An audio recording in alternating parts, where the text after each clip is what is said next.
안녕하세요. 밤기록입니다.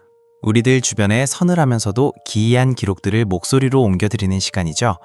오늘 이 자리에는 조금 특별한, 아니 어쩌면 우리 모두가 겪을 법한 지독한 시간을 보내고 오신 강민호 씨를 모셨습니다. 민호 씨, 사실 도시를 떠나 강원도 물길리라는 낯선 곳으로 가기로 결정하는 게 쉽지는 않았을 텐데 그때 상황이 무척 힘들었다고 들었어요. 네, 그게 뭐라고 해야 할까요? 단순히 힘들다는 말로는 부족했던 것 같아요. 서울에서의 삶이 저를 통째로 갉아먹고 있는 기분이었거든요. 29살, 남들은 한참 일할 나이라는데 저는 매일 방 천장만 보고 있었어요. 일러스트레이터로 일하며 모니터만 보면 토가 나올 것 같고 손가락 하나 움직이기 힘들 정도의 번아웃이었죠. 마침 그때 돌아가신 할아버지께서 물길리라는 시골 마을에 집을 하나 남겨주셨다는 소식을 들었어요. 보증금도 필요 없고 그냥 몸만 가면 되는 곳이라 도망치듯 짐을 쌌죠. 사실 마음 한구석에는 돌아가신 외할머니에 대한 죄책감도 있었어요. 요양원에서 혼자 가셨을 때 마감 때문에 가보지도 못했거든요. 그래서인지 그 낡은 옛집을 지키러 간다는 게 제 나름의 속죄처럼 느껴졌던 것 같기도 해요. 저도 혼자 살 때 가끔 그런 무거운 마음이 들 때가 있어서 민호 씨 마음이 이해가 가네요. 그럼 물길리에 처음 도착했을 때 마을 분위기는 어땠나요? 일단 정말 멀더라고요. 굽이굽이 산길을 따라 들어가는데 안개가 정말 앞이 안 보일 정도로 자욱했어요. 마을 입구에 들어서자마자 코끝을 찌르는 냄새가 있었죠. 오래된 나무가 비에 젖어 눅눅하게 썩어가는 냄새랑 산골 특유의 서늘한 흙먼지 냄새요. 차에서 내렸을 때 발밑에서 바스라지는 낙엽 소리가 너무 예민하게 들려서 소름이 돋을 정도였으니까요. 제가 머물게 된 집은 정말 낮은 한옥이었는데 마른 담쟁이 덩굴이 담벽 전체를 뒤덮고 있는 모습이 꼭 거대한 거물망처럼 보였어요. 열쇠를 꽂고 대문을 여는데 끼익 하는 날카로운 소리가 조용한 마을의 공기를 찢는 것 같더라고요. 짐을 마당 안으로 옮겨놓고 잠시 허리를 펴는데 그때였어요. 잠깐만요. 그때가 해가 지고 난 뒤였나요? 네. 노을도 닫히고 사방이 푸르스름하게 변할 무렵이었어요. 마당 한쪽에 앙상한 감나무가 한 그루 서 있었는데 그 아래 어두운 그림자 속에 뭐가 보이더라고요. 처음엔 그냥 누가 농사짓다 남겨둔 집단인 줄 알았어요. 그런데 가만히 보니까 옷을 껴입은 사람이더라고요. 아주 작은 체구의 노파가 무릎을 가슴까지 딱 붙이고 고개를 숙인 채 쪼그리고 앉아 계셨어요. 시골에 가면 흔히 볼 수 있는 그런 자세 있잖아요. 밭일하시다 잠시 쉬시는 것 같은. 안개 때문인지 모습이 선명하지는 않았지만 분명 사람이었어요. 제가 안녕하세요 하고 인사를 건넸거든요. 그런데 아무런 반응이 없으시더라고요. 그냥 돌부처처럼 미동도 없었어요. 차가운 산바람이 그분 옷자락을 흔드는데도 몸은 전혀 움직이지 않아서 그때 처음으로 뒷목이 서늘해지더라고요. 근데 그게 그냥 옆집 사시는 할머니가 마실 나오셨던 건 아니었을까요? 저도 그렇게 생각하려고 했어요. 피곤해서 헛것을 본 건 아닐까 싶었죠. 서둘러 집 안으로 들어와 전등을 켰어요. 딱 소리와 함께 불이 들어오는데 혹시나 하는 마음에 창호지 문 너머로 밖을 슬쩍 내다봤거든요. 그런데 아까 그 감나무 밑이 텅 비어있더라고요. 안개는 더 짙어졌는데 분명히 있던 그 실루엣이 순식간에 사라진 거예요. 소리도 없이요. 도저히 사람이 움직여서 나갈 시간은 아니었거든요. 아, 진짜요? 그 짧은 시간에요? 네, 그때 집안의 공기가 갑자기 달라지는 걸 느꼈어요. 밖은 바람 소리로 시끄러운데 집 안은 이상할 정도로 요동 하나 없이 고요하더라고요. 그런데 그때 들렸어요. 안개 낀 창 밖이 아니라 제가 발을 딛고 있는 이 낡은 방 바닥 아래쪽에서요. 바닥 아래에서요? 네, 나무 판자를 손가락으로 아주 천천히 딱, 딱 하고 두드리는 것 같은 소리가요. 세상에, 바닥 아래에서 소리가 났다고요? 민호 씨, 그게 혹시 쥐나 벌레 같은 동물이 내는 소리는 아니었을까요? 산속에 있는 오래된 집이면 그럴 법도 하잖아요. 보통은 그렇게 생각하고 넘기기 마련인데. 저도 그렇게 믿고 싶었어요. 아니, 그렇게 믿으려고 온 힘을 다했죠. 그 기분 나쁜 소리를 들으면서도 뜬 눈으로 밤을 지새웠거든요. 새벽이 되니 안개가 더 짙어지면서 창호지 문 너머로 푸르스름한 빛이 번지기 시작했어요. 그때 그 몽환적이면서도 비현실적인 공기, 그리고 몸이 으스스하게 떨리는 한기, 그런 감각들이 섞이면서 잠깐 정신이 멍해졌던 것 같아요. 해가 완전히 뜨고 나니까 왠지 모르게 어제의 공포가 조금은 가라앉더라고요. 밝은 햇살 아래서 보는 한옥마당은 그저 조용하고 평화로운 시골집일 뿐이었으니까요. 그래서 기분 전환도 해볼 겸 대청바로부터 좀 닦아야겠다고 생각했어요. 아, 무서움을 잊으려고 몸을 움직이신 거군요. 네, 그러니까 뭐라도 해야 할 것 같았어요. 양동이에 물을 받아와서 걸레를 적신 다음에 넓은 나무 마루를 퍽퍽 닦기 시작했죠. 오래된 나무 특유의 큼큼한 냄새랑 찬물 냄새가 섞여서 올라오는데 그게 왠지 안심이 되더라고요. 그런데 한창 마루를 닦다가 중간쯤에서 손이 딱 멈췄어요. 제가 아직 걸레질을 하지 않은 곳이었는데 마룻바닥에 선명한 젖은 자국이 하나 있더라고요. 물을 쏟으신 게 아니고요. 아니요, 그건 누가 봐도 발자국이었어요. 그것도 맨발요. 아주 작은 한 제 손바닥만 할까요? 아이 발자국이라기엔 너무 길쭉하고 성인 발이라기엔 너무 왜소한. 그런데 그 자국이 정말 기괴했던 게 그냥 물기가 묻은 게 아니라 살점이 마룻바닥에 쩍 하고 달라붙었다가 떨어진 것 같은 느낌이었어요. 발가락 마디마디의 주름까지 아주 세밀하게 보일 정도로 선명했거든요. 제가 그 자국을 손가락으로 살짝 만져봤어요. 차가웠어요. 정말 차가운 물기라 손끝에 닿는데 뒷눈에서 누군가 제 목덜미를 아주 빤히 쳐다보고 있다는 느낌이 강하게 들더라고요. 아, 저 지금 팔에 소름 돋았어요. 근데 그게 민호 씨 발자국일 가능성은요? 전 양말을 신고 있었는걸요? 그리고 그 발자국 주변에는 다른 흔적이 전혀 없었어요. 딱 그 자리, 마루 정중앙에 하나만 덩그러니 찍혀 있었죠. 이상하다 싶어서 걸레로 그 자국을 세게 문질러 닦았어요. 그런데 안 닦여요. 분명히 물기인데 나무 안으로 아예 스며든 것처럼 지워지지가 않는 거예요. 당황해서 다시 물을 묻혀 닦으려는데 그때 다시 들렸어요. 어젯밤 발밑에서 들렸던 그 소리가요. 설마 그 발자국 바로 밑에서요? 네. 딱, 딱, 딱 손가락 마디로 나무를 일정한 간격으로 두드리는 소리가 그 젖은 발자국 바로 아래에서 울리더라고요. 마치 거기 누가 있으니까 나 좀 봐달라고 신호를 보내는 것처럼요. 제 심장 소리가 귀 옆에서 쿵쾅거리는 게 느껴질 정도로 적막한 순간이었어요. 무서웠지만 확인을 안 하면 미쳐버릴 것 같더라고요. 마침 마루 판자 사이에 손가락 하나가 겨우 들어갈 정도로 작은 틈이 있었거든요. 저는 홀린 듯이 바닥에 엎드려서 그 좁고 어두운 틈 사이로 눈을 가져다 댔어요. 안 돼요, 민호 씨. 거기서 뭘 보신 거예요? 보지 마셨어야죠. 아무것도 안 보일 줄 알았어요. 그냥 컴컴한 흙바닥만 보일 줄 알았는데 그 좁은 틈새 너머로 먼지 자욱한 어둠 속에서 뭔가가 번쩍하더라고요. 처음엔 빛이 반사된 건 줄 알았는데 아니었어요. 아주 탁하고 누런 흰자위가 가득한 초점 없는 커다란 눈 하나가 저랑 정확히 마주쳤어요. 그 눈이 제가 쳐다보는 걸 기다렸다는 듯이 가늘게 휘어지면서 웃는 것 같더라고요. 웃었다고요? 그 탁한 눈이 민호 씨를 보며 가늘게 휘어지면서 웃었다니 그건 정말 살아있는 사람의 눈이 아니잖아요. 어둠 속에서 너무 놀라셔서 헛것을 보신 건 아니었을까요? 저도 처음엔 그렇게 믿고 싶었어요. 아니, 제발 제 눈이 잠시 멀어버린 것이기를 간절히 바랬죠. 하지만 그 좁은 마루 틈새 너머로 번뜩이던 누런 흰자위와 기괴하게 휘어지던 눈꼬리는 너무나 선명해서 도무지 지워지지가 않더라고요. 너무 놀라서 뒤로 자빠졌는데 순간적으로 주변 공간이 일그러지면서 마치 집 전체가 저를 집어삼키려는 듯이 조여오는 기분이 들었어요. 한참을 그렇게 가슴만 부여잡고 숨을 몰아쉬었는데 마당에 가을 햇살이 부서지는 걸 보면서도 등줄기에는 식은땀이 비오듯 흘렀죠. 정신이 멍해지고 시간이 어떻게 흐르는지도 모른 채로 그렇게 한옥 한복판에서 한참을 얼어붙어 있었던 것 같아요. 아, 상상만 해도 손끝이 떨리네요. 저도 옛날에 할머니 댁에서 혼자 잔 적이 있는데 괜히 그때 생각나서 더 소름 돋아요. 그래서 그날 밤은 어떻게 보내셨어요? 그런 걸 보셨는데 도저히 잠이 올 리가 없잖아요. 맞아요. 밤이 깊어질수록 산골의 어둠은 더 무겁게 내려앉았고 방 안의 공기는 소름 끼치도록 차가워졌어요. 도저히 눈을 붙일 수가 없어서 마음을 좀 진정시켜 보려고 부엌으로 향했죠. 습관적으로 생강차를 끓이려고 냄비에 물을 올리고 가스레인지 불을 켰어요. 파르르 떨리는 푸른 불꽃을 멍하니 바라보고 있는데 식탁 중앙에 아까는 분명히 없었던 물건이 하나 놓여 있더라고요. 아주 낡고 거뭇거뭇하게 녹이 슬어버린 노쇠 곰방대였어요. 곰방대라고요? 혹시 할아버지가 생전에 쓰시던 물건이었나요? 아니요. 할아버지는 생전에 담배를 전혀 안 태우셨거든요. 게다가 그 곰방대는 마치 방금 누군가 쓰던처럼 식탁 위에 덩그러니 놓여 있었어요. 홀린 듯이 손을 뻗어 그 곰방대를 집어들었을 때 저는 비령을 지를 뻔했어요.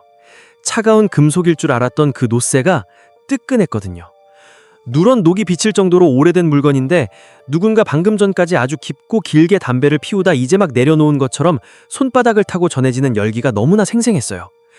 그때였어요.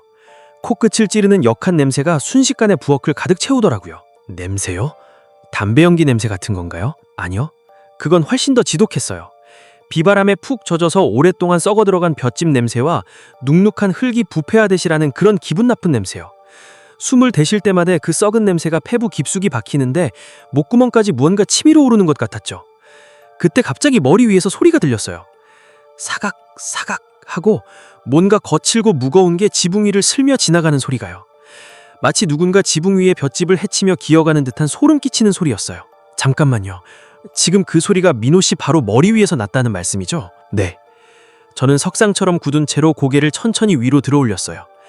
낡은 석가래 사이 틈새를 멍하니 바라보고 있는데 그 어두운 틈 사이로 아주 길고 하얀 머리카락 한 가닥이 나풀거리며 내려오기 시작하더라고요. 한 가닥, 두 가닥. 그것들이 제 찻잔 위로 마치 낚싯줄처럼 길게 드리워지는데 그 푸석푸석한 머리카락 끝이 제 코끝을 닿을락 말락 할 정도로 가까이 내려왔어요. 순간 돌아가신 제 할머니가 요양원에서 홀로 돌아가실 때 모습이 겹쳐 보이면서 자책감과 공포가 뒤섞이기 시작했죠.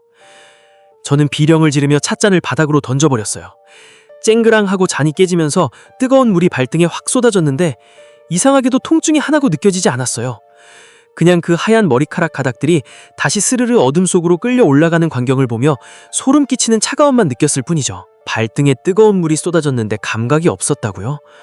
그건 민호 씨 몸이 이미 공포로 마비됐거나 아니면 무언가 다른 기운이 민호 씨를 감싸고 있었다는 뜻 아닐까요?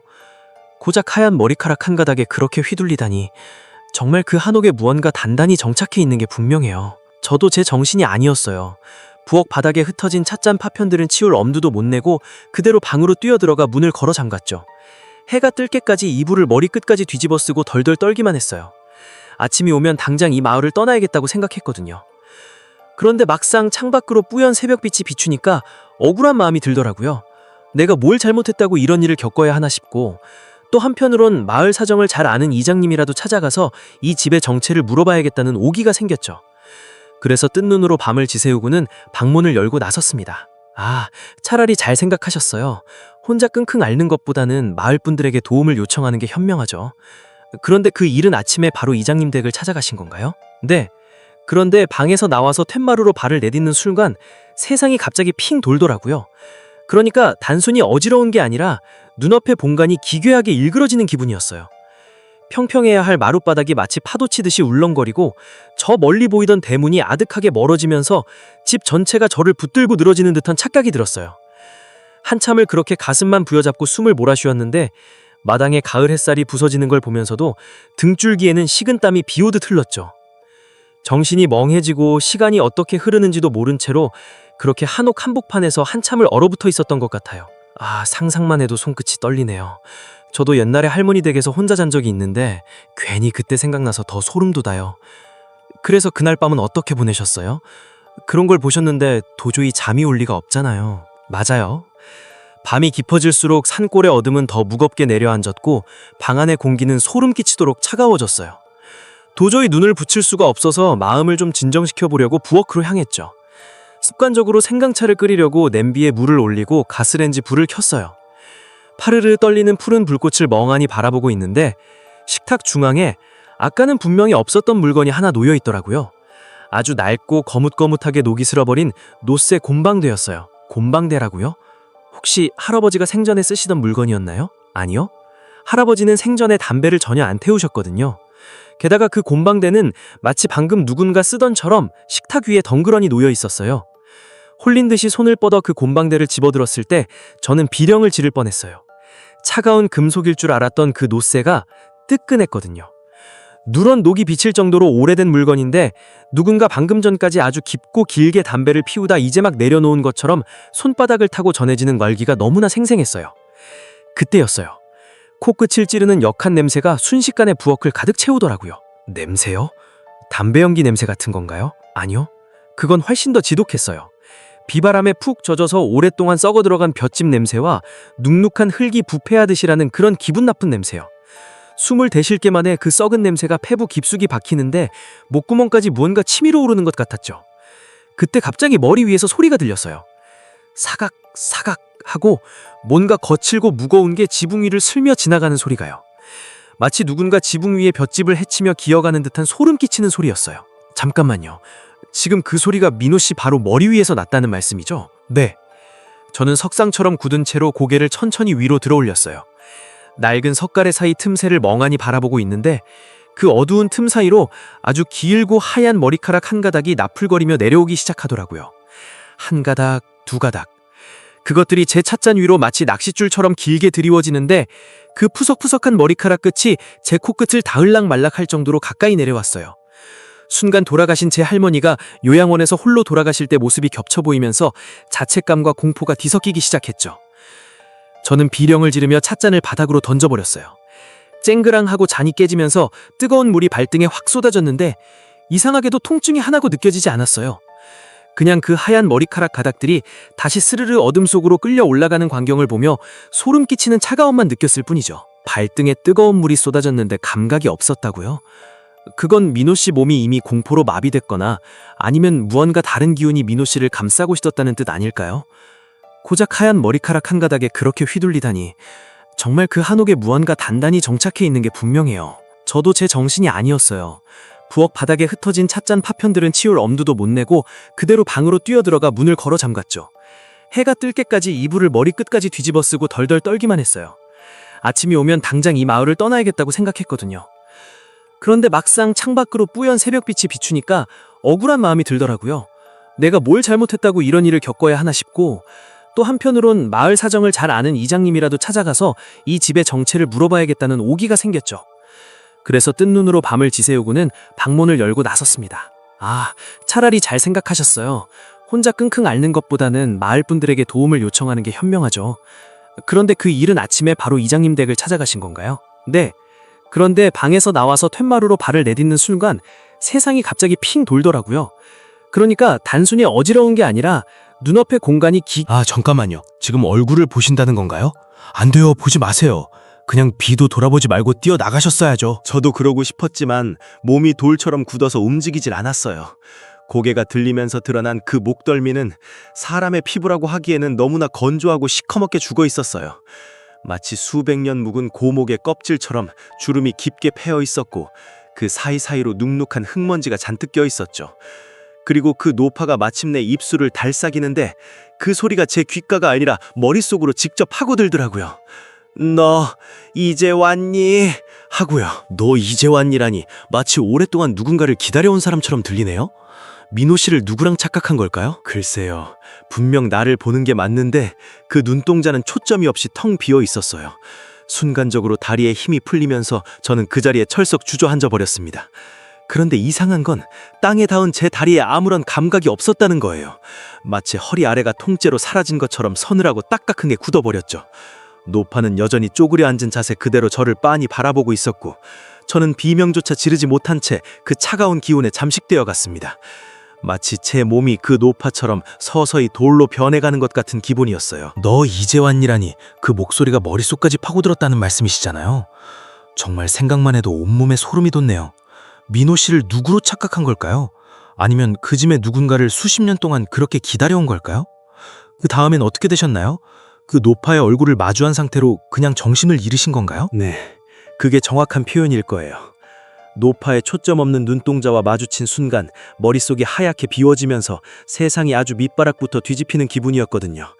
시야가 좁아지더니 주변의 소음이 아주 멀리서 들리는 것처럼 웅웅거리기 시작했고 눈앞의 공간이 마치 검은 잉크를 타놓은 물처럼 흐릿하게 번져갔죠.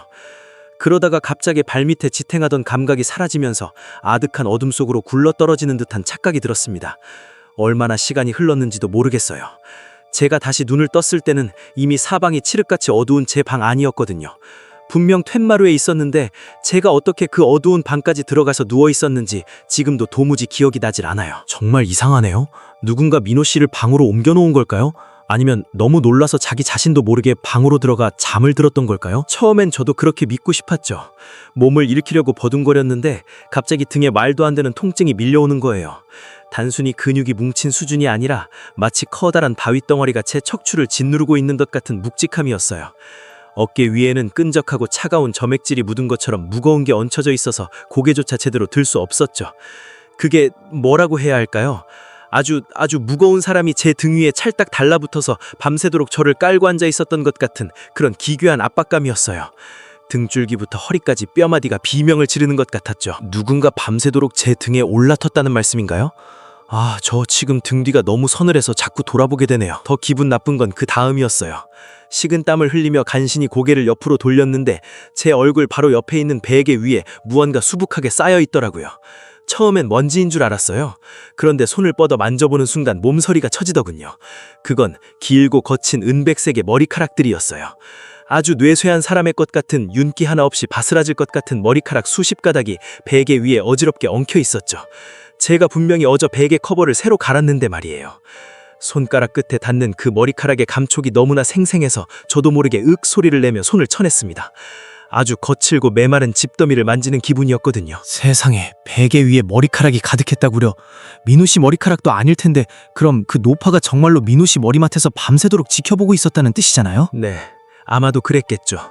그렇게 공포에 질려 숨을 헐떡이고 있는데 갑자기 천장에서 소리가 들려왔어요. 푹푹 하고 무언가 떨어지는 소리요. 비가 오나 싶었어요. 강원도 산골이니까 밤사이에 이슬이 맺혀서 천장에서 새는 건가 하고 위를 올려다봤습니다. 그런데 천장 석가래 사이에서 떨어지는 건 맑은 물방울이 아니었어요. 아주 진득하고 시커먼 마치 오래되어 썩어버린 피나 기름 같은 액체가 제 코끝 바로 옆으로 뚝 떨어졌죠. 거기서 괴약한 냄새가 났어요. 비가 온 뒤에 썩어가는 흙냄새와 매캐한 연기 냄새가 뒤섞인 것처럼 아주 오래된 무덤에서 난 알법한 그런 냄새였죠. 그 액체가 규칙적으로 바닥에 떨어지는 소리가 비좁은 방 안에 울려 퍼지는데 그 소리 하나하나가 제 심장을 때리는 것 같았어요. 툭툭툭. 저는 공포 때문에 손가락 하나 움직이지 못한 채 침대에 붙어 있었죠. 그런데 가만히 보니까 그 천장에서 떨어지는 검은 물방울들이 바닥에서 이상한 모양을 만들고 있었더라고요. 단순히 웅덩이를 만드는 게 아니었어요. 제 침대를 중심으로 방 바닥에 아주 정교한 동그란 원을 그리며 떨어지고 있었던 거죠. 마치 누군가 붓을 들고 정성스럽게 선을 긋는 것처럼요. 원이라뇨? 그게 무슨 의미가 있는 건가요? 처음엔 그냥 우연이라고 생각하며 애써 외면했어요. 그런데 그 검은 액체가 바닥에 다 번져가는 모습을 보는데 갑자기 소름이 머리끝까지 끼쳤습니다. 그 검은 선들이 겹쳐지면서 거친 매듭 모양을 만들고 있는데 그건 영락하는 새끼줄이었어요. 이 근방에서 흔히 보는 지프로 꼰 밧줄 말이에요. 그 시커먼 액체가 제 잠자리를 동그랗게 휘감으며 아주 단단한 올가미처럼 저를 가지고 있었던 거죠. 저는 그 동그란 원 안에 갇힌 채 천장에서 끊임없이 떨어지는 그 검은 비를 맞으며 숨죽여 떨 수밖에 없었습니다. 사방은 여전히 암흑이었고 그 어둠 속 어딘가에서 아주 가느다란 노파의 웃음소리가 들리는 것 같았어요. 그 하얀 소복을 입은 노파가 제 잠자리 주변을 시커먼 새끼줄 모양으로 에워싸고 있었다뇨. 듣기만 해도 숨이 턱 막히는 기분이에요. 민호 씨, 그 어둠 속에서 들려왔다던 그 가느다란 웃음소리, 그건 대체 어떤 느낌이었을까요? 그냥 비웃음이었을까요? 아니면 뭔가를 반가워하는 소리였을까요? 뭐랄까요? 마치 아주 오래된 종이가 바스라지는 것 같은 건조한 소리였어요. 사람의 웃음소리라기보다는 마치 즐거워서 내는 소리가 아니라 반사적으로 새어나오는 듯한 기괴한 소음이었죠. 저는 그 소리를 뒤로 하고 어떻게든 잠을 들려고 애를 썼던 것 같아요. 아니, 사실은 공포 때문에 뇌가 스스로 전원을 꺼버린 거나 다름없었죠. 그렇게 지옥 같은 새벽이 가고 시꺼임하게 날이 밝아오는데 그날의 아침 햇살은 이상하게도 전혀 따뜻하지 않았어요. 창문으로 스며드는 빛이 마치 잿빛가루처럼 싸늘하게 방 안을 덮두군요. 겨우 몸을 일으켜서 거실로 나갔는데 어젯밤에 그 검은 액체 자국들은 감쪽같이 사라져 있었어요. 하지만 콧끝에는 여전히 매캐한 연기 냄새와 눅눅한 흙먼지 냄새가 맴돌고 있었죠. 다행히 해는 떴지만 그 냄새까지 지워지진 않았군요. 그럼 그날 바로 마을을 떠나실 생각은 안 하셨나요? 가방을 싸려고 했죠. 그런데 그때 마침 집 밖에서 누군가 부르는 소리가 들렸어요. 나가보니 고구마 순을 한 움큼 든 이웃집 할아버지님이시더라고요. 어제 마을 어귀에서 잠깐 뵀던 분인데 인심 좋게 웃으며 채소를 건네주시다가 거실 벽에 걸린 그 그림을 보시고는 갑자기 얼굴이 종이장처럼 하얘지시는 거예요. 제가 할아버지님 왜 그러시냐고 물어도 대답도 못하시고 손가락으로 그 그림만 가리키시더군요. 제가 뒤를 돌아본 순간 심장이 멎은 줄 알았습니다. 그 찢어진 귀퉁이가 있던 젊은 여자의 초상화 말이에요. 분명 흰색이었던 한복 치맛자락에 어제는 없던 시커먼 핏자국이 묻어 있었던 거죠. 마치 누가 손가락으로 툭툭 찍어놓은 것처럼 아주 짙은 말라붙은 그 선연한 핏자국이요. 잠깐만요. 그 그림이에요? 누가 침입해서 묻힌 것도 아닐 텐데 그림 속 옷에 피가 배어 나왔단 말씀인가요? 아, 소름 돋네요. 할아버님이 떨리는 목소리로 겨우 입을 떼셨는데 그 이름이 아직도 귀에 쟁쟁해요. 박수님. 그 노파의 이름이었죠. 6.25 전쟁 때 혼자 남겨져서 아들을 기다리며 길목에 쪼그리고 앉아있다가 그대로 돌아가신 분이래요. 마을 사람들이 너무 배고프고 무서운 나머지 시신을 제대로 거두지도 않고 그냥 저 마당에 감나무 아래 구덩이에 밀어 넣어버린 거예요. 할아버님이 제 어깨를 꽉 잡으시더니 정말 신신당부를 하셨어요. 이 동네에서는 절대로 어떤 상황에서도 남 앞에서 쪼그리고 앉지 마라. 만약 네가 쪼그리고 앉는 걸 그 할멈이 보게 되면 네가 자기 대신 그 자리를 지키고 싶다고 생각해서 아예 자리를 바꿔버릴 거다. 그 말을 듣는 순간 갑자기 제 종아리부터 허벅지까지 말 그대로 수만 개의 바늘이 동시에 찌르는 것 같은 극심한 통증이 밀려왔습니다. 세상에, 그게 마치 쥐가 난 것처럼요? 아니면 정말 물리적으로 공격받는 느낌이었나요? 쥐가 난 수준이 아니었어요. 뼈마디가 뒤틀리는 것 같은 압박감이었죠. 그때였어요. 거실의 굵은 나무 기둥에서 서걱서걱 소리가 들리기 시작하더라고요. 마치 날카롭고 긴 손톱을 가진 짐승이 나무 아래에서 위로 긁어 올라가는 것 같은 고약한 소리요. 소름 끼치는 건 그 소리가 나는 기둥 쪽을 쳐다보니 할아버님의 눈동자가 미친 듯이 떨리고 있었다는 겁니다. 할아버님은 더는 말을 잇지 못하고 제가 아닌 제 등 뒤에 허공을 쳐다보며 비명을 지르듯 몸을 돌려 도망쳐버리셨어요. 저는 미처 도망칠 틈도 없었죠. 다리는 이미 돌덩이처럼 굳어서 꼼짝도 할 수 없었거든요. 그리고 제 뒷목으로 아주 축축하고 비릿한 입김이 슥 하고 느껴졌습니다. 뒷목에 스미는 그 축축하고 비릿한 입김이라니 상상만 해도 온몸에 소름이 다 돋아요. 그 순간 할아버님은 도망치셨고 민호 씨는 혼자 남으셨던 거잖아요. 그 공포를 어떻게 견디셨나요? 그 뒤엔 대체 무슨 일이 벌어진 거죠? 그게 뭐라고 해야 할까요? 그냥 무섭다거나 도망치고 싶다는 감각조차 사치였어요. 뒷목을 훑고 지나간 그 공기는 단순히 차가운 게 아니라 마치 냉동실 문을 열었을 때 쏟아지는 그 눅눅하고 텁텁한 냉기, 그런 게 제 척추를 타고 내려오는 기분이었죠. 제가 할 수 있는 건 아무것도 없었어요. 다리는 이미 제 의지를 배신하고 땅바닥에 뿌리를 내린 것처럼 굳어 있었고 심장 소리만 귓가에서 천둥처럼 울렸죠. 한참을 그렇게 얼어붙어 있다가 정신을 차려야겠다는 생각뿐이었어요. 세수를 해야겠다. 얼굴에 차가운 물이라도 끼얹고 나면 이 끔찍한 환각이 사라질 거다. 그렇게 스스로를 다독이면서 화장실로 향했죠. 그런데 그 짧은 복도를 지났는데 공간이 이상하게 뒤틀리기 시작하더군요. 공간이 뒤틀리다니요? 마치 어지러움 증처럼요? 아니요, 어지러운 것과는 조금 달랐어요. 복도가 마치 젖은 종이처럼 서서히 수축하면서 벽면이 제 어깨를 가볍게 쥐누르는 느낌이었죠. 발을 뗄 때마다 바닥이 푹푹 꺼지는 것 같아서 자꾸만 중심이 흐트러졌어요. 겨우 화장실 문을 열고 들어가서 거울 앞에 섰는데 제가 본 건 이건 정말 설명하기가 힘든데 거울 속의 쟤는 제가 아니었어요. 아니, 정확히는 제 모습 뒤에 다른 무언가가 아주 또렷하게 비치고 있었죠. 그 하얀 소복을 입은 노파였어요. 제 바로 등 뒤에서 쪼그리고 앉아있는데 거울 너머로 보이는 그 노파의 정수리가 제 허리춤에 닿을 듯 말 듯 하더군요. 민호 씨 등 뒤에요? 바로 그 거울 속에서 노파가 민호 씨를 보고 있었단 말씀인가요? 아니요. 더 기괴한 건 그 다음이었어요. 거울 안에서 그 구부정한 노파가 서서히 아주 천천히 몸을 펴고 일어서기 시작하는 거예요. 뼈마디가 어긋나는 것 같은 기분 나쁜 침묵 속에서 말이죠. 그런데 이상하게도 거울 밖에 제 몸은 반대로 움직이기 시작했습니다. 무슨가 항거할 수 없는 거대한 힘이 제 어깨를 꾹 누르는 것 같더니 허리가 반으로 꺾이고 무릎이 바닥으로 꺾여 내려가는 거예요. 저는 필사적으로 버티려고 세면대를 움켜잡았지만 손가락에 감각이 하나도 없었어요. 마치 누군가 제 신경줄을 하나하나 끊어놓는 것처럼요. 잠깐만요. 그러니까 거울 속의 할머니는 일어서고 현실의 민호 씨는 쪼그려 앉게 되었다는 건가요? 세상에, 그 할아버지의 경고대로 자리가 바뀌고 있었는 거네요. 그렇죠. 거울 속의 노파가 완전히 일어섰을 때 저는 이미 바닥에 쪼그려 앉은 자세로 고정되어 버렸어요. 그때의 그 절망감이란, 그리고 갑자기 화장실 안의 온도가 급격하게 떨어지기 시작하더군요. 숨을 들 때마다 하얀 입김이 서릴 정도였는데 그건 단순히 추운 게 아니라 살을 내는 듯한, 골수까지 얼어붙게 만드는 고통이었어요. 그때 밖에서 이상한 소리가 들려왔습니다. 석, 무거운 가마닉 같은 걸 혓바닥에 질질 끌고 다니는 묵직한 소리였죠. 그 소리가 거실을 지나 화장실 문턱까지 점점 가까워지는데 제 온몸은 이미 딱딱하게 굳어서 손가락 하나 까딱할 수 없었습니다. 그 소리가 문 바로 앞까지 왔을 때 민호 씨는 거울을 보고 계셨던 거죠? 네, 거울 하나를 사이에 두고 저는 바닥에 처박혀 있고 거울 속의 그 노파는 저를 내려다보며 기괴하게 웃고 있었죠. 아니, 웃는 표정이라기보다는 그냥 입가가 기묘하게 찢어져 있었다고 해야 할까요? 그러더니 갑자기 거울 표면에 거미줄 같은 금이 가기 시작했습니다. 짝, 쩌적 하더니 순식간에 거울이 박살나면서 파편들이 제 몸 위로 쏟아져 내렸어요. 그런데 그 파편들이 바닥에 떨어지면서 이상한 형상을 만들기 시작하는 거예요. 깨진 유리 조각들이 마치 살아있는 벌레들처럼 꿈틀거리며 모이더니 쪼그리고 앉은 노파의 형상을 빚어내며 제 쪽으로 기어오기 시작하더군요. 저는 비명조차 지르지 못한 채 화장실 구석에 박힌 채로 그저 바라볼 수밖에 없었습니다. 잠깐만요. 유리 조각이 살아 움직이며 민호 씨 쪽으로 기어왔다고요? 그 좁은 화장실에서 도대체 어디로 피하신 거예요? 문도 잠겨 있었을 텐데 제발 무사히 빠져나오셨다고 말씀해 주세요. 그게 피할 곳 같은 건 처음부터 없었습니다. 아니 도망친다는 생각조차 할 수 없을 만큼 정신이 아득해졌어요. 거울이 박살난 순간 화장실의 하얀 타일벽들이 마치 검은 연기처럼 흐물거리며 녹아내리기 시작했거든요. 아주 짧은 찰나였는데 눈을 한번 깜빡이고 나니 저는 화장실이 아니라 거실의 가장 깊숙하고 어두운 구석자리에 처박혀 있었습니다. 이성적으로는 도저히 설명이 안 되죠. 공간이 뒤틀리면서 제 의식도 잠시 끊어진 거 모양입니다. 정신을 차렸을 땐 코끝을 찌르는 그 눅눅한 흙먼지 심한 악취와 뼈마디가 타들어가는 듯한 지독한 한기만이 제가 깨어있다는 걸 증명해주고 있었죠. 거실 구석이라뇨? 그 넓은 집에서 왜 하필 가장 비좁은 곳에 계셨던 건가요? 혹시 그때도 여전히 그 쪼그려 앉은 자세였나요? 네. 제 의지로는 손가락 하나 까딱할 수 없었어요. 누군가 제 몸을 국어착 접듯이 반으로 접어서 구석에 박아놓은 것 같았죠. 그런데 제 앞에서 불과 한 뼘 정도 떨어진 곳에 그 노파가 앉아 있었습니다. 이번에는 저를 등지고 앉아 있더군요. 그 앙상한 등뼈가 소복 위로 불룩하게 솟아 있었는데 그 모습이 마치 거대한 무덤처럼 보여서 숨이 턱 막혔어요. 그런데 그 정적 속에서 아주 기괴한 소리가 들리기 시작했습니다.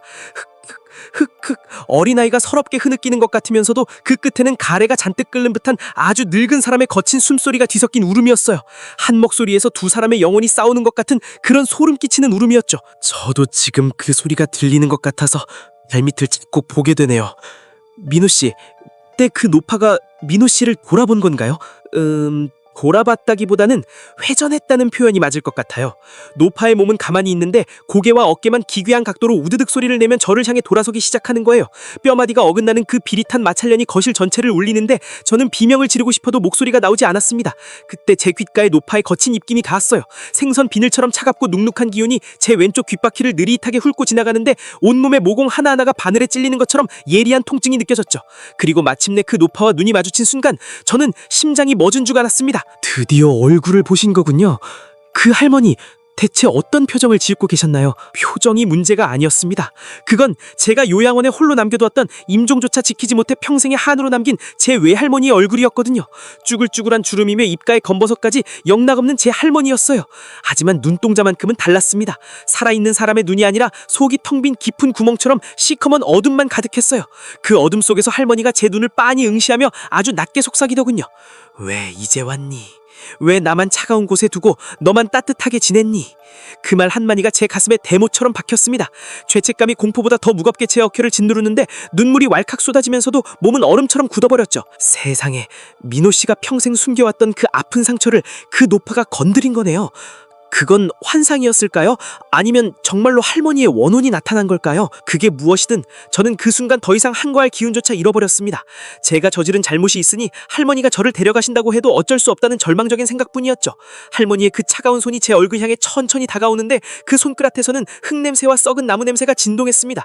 가까이 다가올수록 방 안의 온도는 영하로 떨어진 것 같았고 제 입에선 하얀 입김이 끊임없이 새어나왔습니다.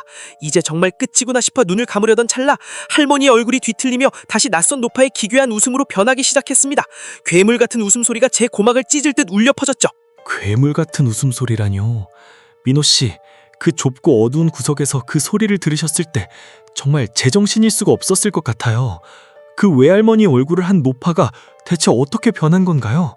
비명이 터져나오지는 않았나요? 비명을 지르고 싶었지만 목구멍에 뜨거운 모래라도 가득 찬 것처럼 소리가 전혀 나오지 않았습니다. 그 괴기스러운 웃음소리가 잦아들은가 싶더니 갑자기 노파가 제 몸 위로 기어오르기 시작했어요. 그 순간에 형언할 수 없는 그 불쾌함이란, 처음에 느껴졌던 차가운 기운은 온데간데 없고 이번엔 상상을 초월하는 엄청난 무게감이 제 가슴과 어깨를 짓눌렀습니다. 마치 수백 년 동안 비바람을 맞으며 단단해진 커다란 바위 덩어리 수십 개가 제 몸 위로 쏟아지는 기분이었어요. 흉곽이 짓눌려 숨을 들이쉴 때마다 갈비뼈 사이사이에서 으드득 우드득 하고 기괴한 소리가 들려왔죠. 단순히 제 뼈가 눌리는 소리가 아니었습니다. 제 몸 위에 올라탄 그 노파의 뼈마디가 제 몸의 곡선에 맞춰지기 위해 스스로 어긋나고 부러지며 맞춰지는 소름 끼치는 마찰음이었어요. 우드득, 뼈가 맞물리는 소리라고요? 저는 지금 상상만 해도 등이 오싹해지는데 민호 씨는 불과 몇 센티미터 앞에서 그 광경을 보고 계셨던 거잖아요. 네, 저는 공포로 가득 찬 눈으로 그 노파를 빤히 응시할 수밖에 없었습니다. 그런데 그 찰나에 공간이 뒤틀리는 것 같은 극심한 어지러움이 찾아왔어요. 천장이 낮아졌다가 다시 멀어지고 벽면에 나뭇결들이 살아서 꿈틀거리는 것 같은 현기가 일었죠. 그러다 다시 시점이 고정되었을 때 제 바로 앞에 있던 외할머니의 얼굴은 온데간데 없었습니다. 눈도 없었고요. 코도 입도 없었어요. 그냥 얼굴이 있어야 할 자리에 이목구비가 하나도 없는 칠흑처럼 시꺼먼 구멍 하나가 뻥 뚫려 있었습니다. 모든 빛을 빨아들이는 시면 같은 그 구멍 속에서 지독한 악취가 풍겨왔는데 그건 단순히 썩은 냄새가 아니라 수십 년 동안 켜켜이 쌓인 지독한 외로움과 한이 썩어 문드러진 냄새였습니다. 잠깐만요. 이목구비가 없는 시커먼 구멍이라뇨. 세상에, 저 지금 팔에 소름이 다 돋았어요. 근데 민호 씨, 그 상황에서 몸을 조금도 움직일 수 없었던 건가요? 가위가 눌린 것처럼 온몸이 마비된 상태였어요. 그러다 갑자기 제 양쪽 발목 쪽에서 얼음장처럼 차갑고 단단한 무언가가 착 감기는 게 느껴졌습니다. 사람의 손가락이라고 하기에는 너무 가늘고 가시도 친 것처럼 날카로운 감촉이었는데 그 손이 제 발목을 부러뜨릴 듯이 움켜쥐더니 바닥 아래로 절 강하게 끌어당기기 시작했어요. 거실 바닥 아래 그 어둡고 습한 흙바닥 밑으로 제 몸을 쳐 넣으려는 기세였습니다. 저는 속으로 이제 정말 끝이구나. 저 차가운 구렁텅이 속으로 사라지는구나 싶었죠. 그런데 그때 제 손끝에 차가운 금속의 감촉이 닿았습니다. 제가 늘 곁에 두고 쓰던 낡은 디지털 카메라였어요. 아, 그 카메라요? 그게 민호 씨 손에 잡힌 거군요. 저는 마지막 남은 온 힘을 쥐어짜서 카메라를 움켜쥐고 셔터를 눌렀습니다. 팟 하고 강렬한 하얀색 플래시 불빛이 어두운 거실 찢어발기듯 터져 나왔죠. 그 아주 짧은 찰나의 순간 눈을 찌르는 것 같은 선광석에서 저는 보고 말았습니다.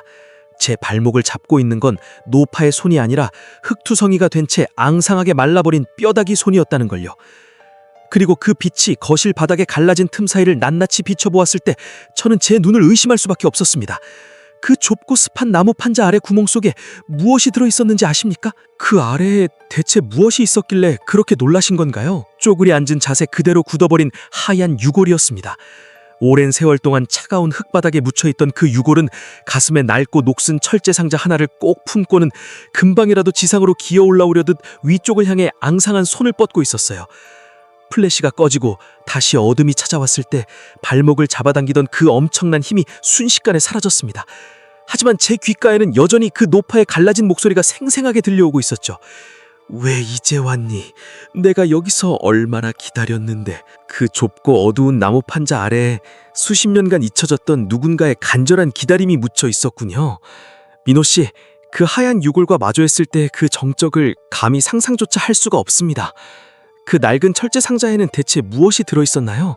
그 노파가 죽어서도 놓지 못했던 그 상자의 정체를 말씀해 주실 수 있을까요? 그게 사실은 사람의 뼈라는 걸 깨달은 순간 공포보다는 말로 설명할 수 없는 아주 깊고 서늘한 슬픔이 먼저 밀려왔습니다. 저는 떨리는 손으로 그 낡은 철제 상자를 꺼내 올렸어요. 조심스럽게 상자를 열자 그 안에는 아주 오래된 편지 문치와 빛바랜 사진 한 장이 들어있었습니다. 사진 속에는 앳된 얼굴의 한 남자가 군복을 입고 환하게 웃고 있었는데 그건 제 할아버지의 젊은 시절 모습이었습니다. 편지들은 하나같이 붙이지 못한 것들이었어요.